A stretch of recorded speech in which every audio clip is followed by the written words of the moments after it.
हमने प्रकार बताया था जानने के लिए ना, जैसे धातु, अधातु, उपधातु, यौगिक के 2 प्रकार, कार्बनिक, अकार्बनिक, मिश्रण के समांगी, विषमांगी, या क्या होते हैं, ठीक है ना। तो इसके बारे में आज हम लोग चर्चा करेंगे यानी जानेंगे। तो ठीक है, चलिए देखते हैं धातु असल में क्या होता है। धातु में करंट तेजी से जाता है, ठीक है।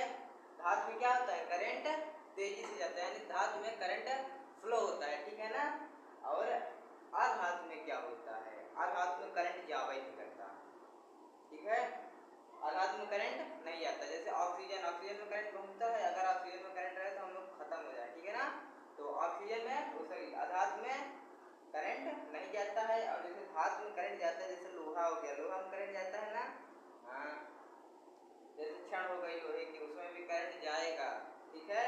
तो जो लोहे होते हैं आयरन, उसमें करंट जाता है, अधातु में नहीं जाता है। और उपधातु में क्या होता है, तनी तनी जाता है, कैसे, तनी तनी, जैसे सिलिकॉन हो गया, सिलिकॉन में क्या होता है, करंट धीरे धीरे जाता है। सिलिकॉन कहाँ पाया जाता है, सिलिकॉन कहाँ पाया जाता है, चिप के पीछे जो लगा होता है, ऐसे लाइन लाइन लिखा रहता है ना, वही सिलिकॉन होता है।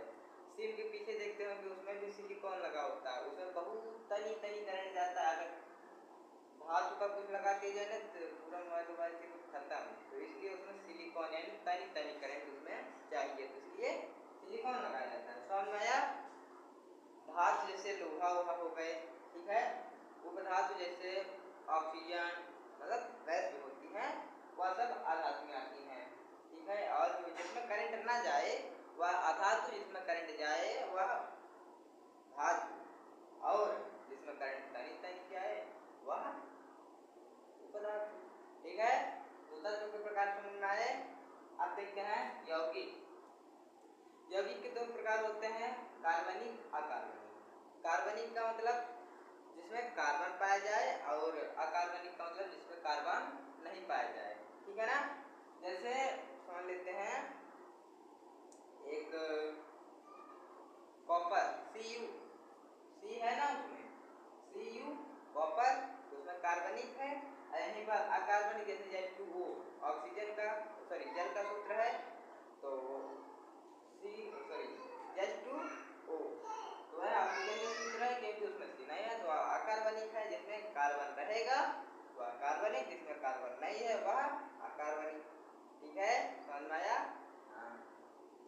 फिर उसके बाद देखते हैं समांग और विषमांग। यह क्या होता है, तो देखिए समांग मिश्रण जो होता है, मिश्रण के प्रकार है, तो समांग मिश्रण, ठीक है ना। तो समांग मिश्रण जिसमें, जैसे मान लीजिए हम लोग वे पदार्थ, सॉरी, ऐसे पदार्थ जो मिलाने पर उसके कण जो हो क्या हो, साफ साफ दिखाई ना दे, मतलब अलग अलग दिखाई क्या हो ना दे, ठीक है। तो कौन सा मिश्रण कहलाता है, समांग मिश्रण। जैसे हम लोग नमक और पानी जब घोलते हैं तो क्या हो जाता है, मिल जाता है, कि नमक दिखता है अलग, नहीं दिखता है ना नमक, तो कौन सा मिश्रण है, समांग मिश्रण। विषमांग मिश्रण जैसे वह उसके कण अलग अलग दिखाई दे, यानी इसका उल्टा, इसके कण अलग अलग दिखाई दे। जैसे हम लोग पानी में रेत मिला दें तो रेत अलग दिखाई देती है, पानी अलग दिखाई देता है। कंकड़ मिला दें पानी में तो कंकड़ अलग, पानी अलग। तेल और पानी मिलाने पर क्या होगा, तो हाँ, वह भी का विषमांगी मिश्रण है, क्योंकि तेल और पानी मिलाने पर वो मिल जाएगा, लेकिन बाद में अलग अलग हो जाएगा।